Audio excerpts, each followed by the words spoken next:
झेप मराठी, आरसा महाराष्ट्राचा। पतीचे हत्यारे करताय एसआयटीची मागणी।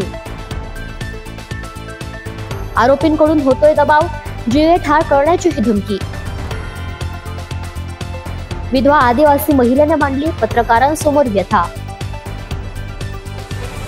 धुळे जिल्ह्यात शिरपूर तालुक्यातील व्हीपी सिंग पावरा यांची काही दिवसांपूर्वी हत्या करण्यात आली। या प्रकरणी पोलिसांनी तपास पूर्ण करून न्यायालयात दोषारोप पत्र देखील दाखल केले। मात्र आरोपींकडून विशेष तपास पथकाद्वारे अर्थात एसआयटी चौकशीची मागणी केली जात असून हे निव्वळ राजकीय षडयंत्र आहे, हा तपास भरकटवण्याचा डाव आहे असा गंभीर आरोप विधवा पत्नी आणि त्यांच्या नातेवाईकांनी केलाय। धुळे जिल्हा मराठी पत्रकार संघाच्या कार्यालयात आयोजित पत्रकार परिषदेत त्यांनी माध्यम प्रतिनिधींसमोर आपली व्यथा मांडली।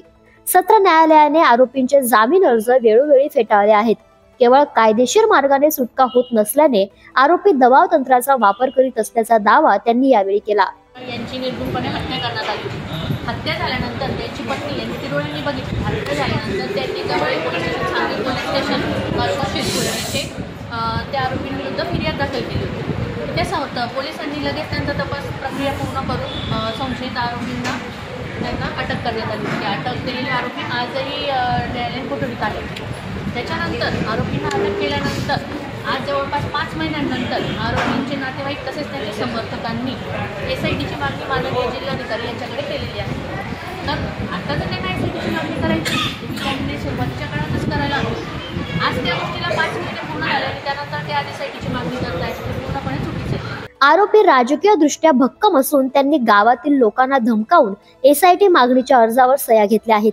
इतकेच नव्हे तर खटला मागे घेण्यासाठी मला व माझ्या कुटुंबाला जीवे ठार मारण्याच्या धमक्या दिल्या जात असल्याने आम्ही दहशतीखाली जगत आहोत असेही कुटुंबियांनी सांगितले। घरात माझा भाऊ एकटा आहे, आम्हाला आमच्या भावाची भीती वाटते कारण एकटा फिरत राहतो। पण त्याला काय केलं तर आमच्या मोठ्या भावापेक्षा म्हणजे त्याच्यासारखं असं होऊन जाणार की हा झाला गेला दारूमध्ये बनून गेला असं गावघरी सांगून देणार।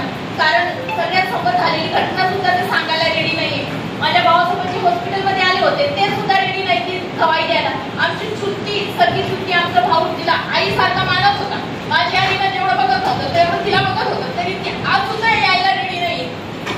आपल्या 3 लहान मुलांच्या भवितव्याचा प्रश्न उपस्थित करीत प्रशासनाने कोणत्याही दबावाला बळी न पडता ही बेकायदेशीर मागणी तत्काळ फेटाळावी आणि आम्हाला न्याय मिळवून द्यावा अशी विनंती त्यांनी माध्यमाद्वारे केली आहे।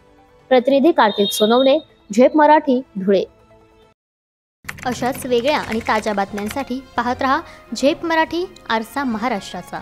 संपादक प्राध्यापक अनिल चव्हाण, धुळे।